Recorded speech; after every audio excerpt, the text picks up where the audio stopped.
Dari perdagangan internasional.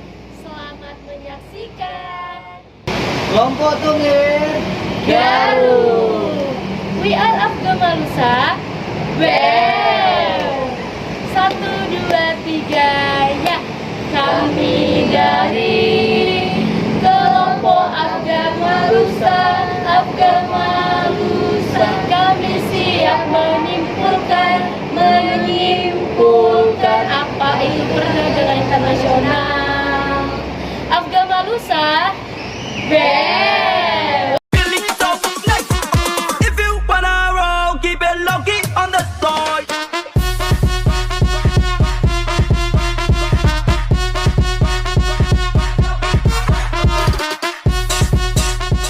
Pengertian perdagangan internasional.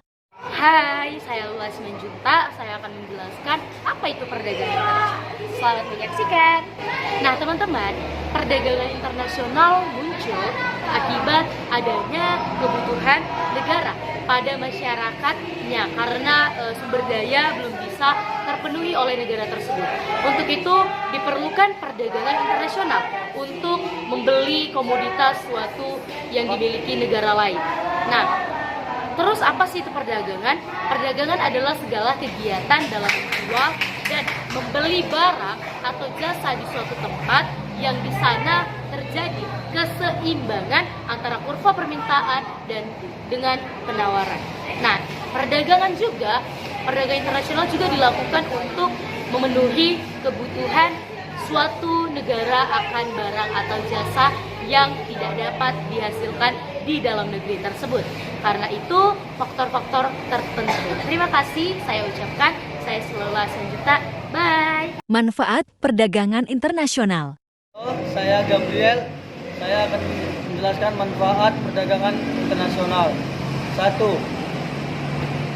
Peningkatan perdagangan internasional mendorong spesialis produksi yang memungkinkan negara fokus pada produksi barang dan jasa yang paling efisien, meningkatkan produktivitas dan menurunkan biaya produksi. 2. Teknologi dan inovasi perdagangan internasional memperkenalkan teknologi dan inovasi baru dari negara lain, mendorong kemajuan dan perkembangan teknologi di dalam negeri. Terima kasih. Hai, saya Maisel Morris. Di sini saya akan menjelaskan manfaat perdagangan internasional. Pertama, peningkatan ekonomi. Perdagangan internasional mendorong pertumbuhan ekonomi dengan membuka akses ke pasar baru, meningkatkan permintaan produk domestik, dan menciptakan lapangan kerja baru. Yang kedua, akses ke barang dan jasa. Perdagangan internasional memungkinkan negara mengakses barang dan jasa yang tidak tersedia di dalam negeri, meningkatkan pilihan konsumen dan meningkatkan kualitas hidup. Kesimpulan, perdagangan internasional. Ya, perkenalkan nama saya Santri Bursigebang. Di sini saya akan menjelaskan kesimpulan perdagangan internasional. Adapun perdagangan internasional yaitu perdagangan internasional merupakan kegiatan jual beli barang dan jasa antar dua negara atau lebih.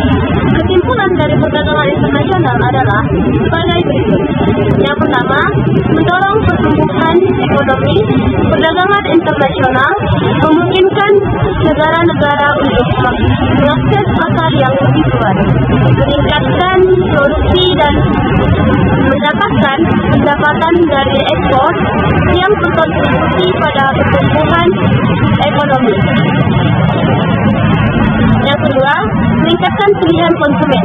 Dengan adanya perdagangan internasional, konsumen memiliki akses pada berbagai macam barang dan jasa dari luar negeri yang mungkin tidak tersedia di pasar domestik.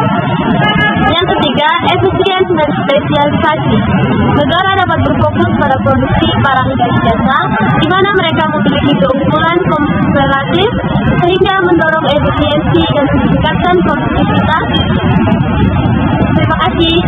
Halo, perkenalkan nama saya Afdil Lilyasari. Di sini saya akan menjelaskan kesimpulan dari perdagangan internasional. Baik teman-teman, adapun poin yang keempat itu adalah akses teknologi dan pengetahuan. Perdagangan internasional memungkinkan negara-negara mengakses teknologi dan inovasi baru dari luar negeri yang dapat meningkatkan daya saing dan kemajuan teknologi domestik. Baik, adapun itu poin yang kelima, meningkatkan hubungan antar negara. Perdagangan internasional juga membangun hubungan diplomatik yang baik antar negara, mengurangi kemungkinan konflik dan meningkatkan kerjasama. Baik, adapun poin yang keenam, tantangan globalisasi dan persaingan perdagangan internasional. Perdagangan internasional juga membangun tantangan seperti persaingan yang lebih ketat bagi perusahaan lokal, risiko ketergantungan ekonomi pada negara lain, serta potensi dampak negatif terhadap lingkungan. Baik, secara keseluruhan, perdagangan internasional memiliki dampak positif yang besar bagi perekonomian, meskipun membutuhkan pengelolaan yang tepat untuk minimalisasi dampak negatifnya. Baik, sekian yang bisa saya sampaikan. Terima kasih.